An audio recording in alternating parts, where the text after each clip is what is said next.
Hello viewers, আশা করি সবাই ভালো আছেন। আজকে একটু ভিন্নধর্মী বক্তব্য নিয়ে আপনাদের সামনে হাজির হয়েছি। আজকে যে কথাগুলো বলবো এটা একটু জনসচেতনামূলক বক্তব্য। আমরা অনেক সময় অনেকের মাধ্যমে প্রতারিত হই। যদি একটু উদাহরণ দিয়ে বোঝাই তাহলে বুঝতে সুবিধা হবে। যেমন অনেক সময় আমাদের কাছে অনেকে জিন হিসেবে দাবি করে, গভীর রাতে ফোন দেয়, ফোন দিয়ে বলে যে আপনি অনেক সম্পত্তির মালিক হবেন যদি আপনি আমাকে কিছু টাকা বিকাশ করে দেন বা যে মারফত পাঠাইলে আপনি অনেক সম্পত্তির মালিক হবেন। এটা ছিল এক ধরনের প্রতারণা।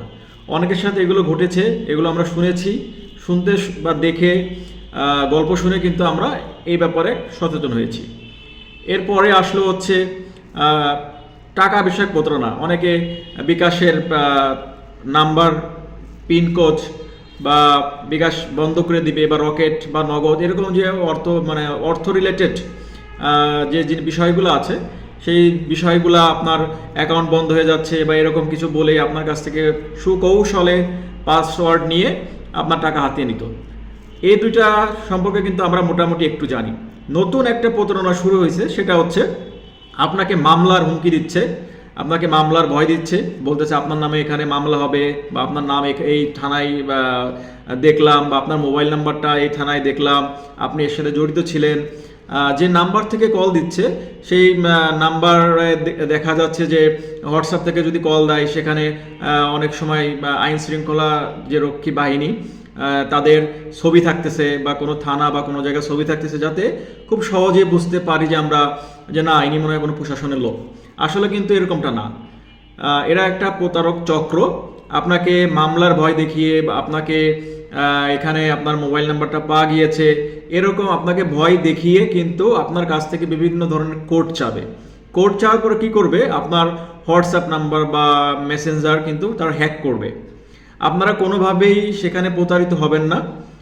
যদি কখনো এরকম মনে হয় আপনার সাথে এরকম কোনো কিছু হচ্ছে, আপনি সরাসরি আপনার নিকটস্থ থানায় যোগাযোগ করুন, বলেন যে আমার এরকম ফোন আসছে, আমাকে এরকম মামলার হুমকি দিচ্ছে বা আমার নাম নাকি এখানে পাওয়া গিয়েছে, এরকম বিষয়।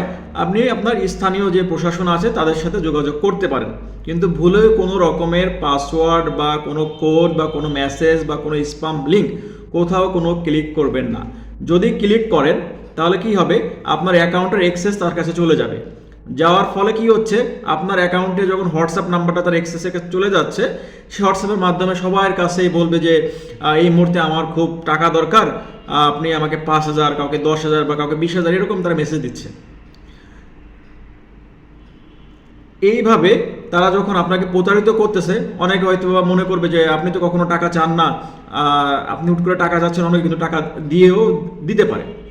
আবার যারা টাকা দিবেন তাদের কাছে একটা অনুরোধ থাকবে, এরকম মেসেজ যদি কখনো পেয়ে থাকেন যে মেসেজের মাধ্যমে আপনার কাছে টাকাটা চাচ্ছে, কাইন্ডলি একটু যে লোকটা আপনাকে মেসেজের মাধ্যমে টাকা চাচ্ছে, আপনি টাকাটা দেওয়ার আগে কাইন্ডলি একটু সরাসরি কথা বলে নেবেন যে আসলে ভাইয়া আপনার এই নাম্বার থেকে তো আমার কাছে মেসেজ আসছে, আসলে কি আপনি টাকা চাচ্ছেন কি না।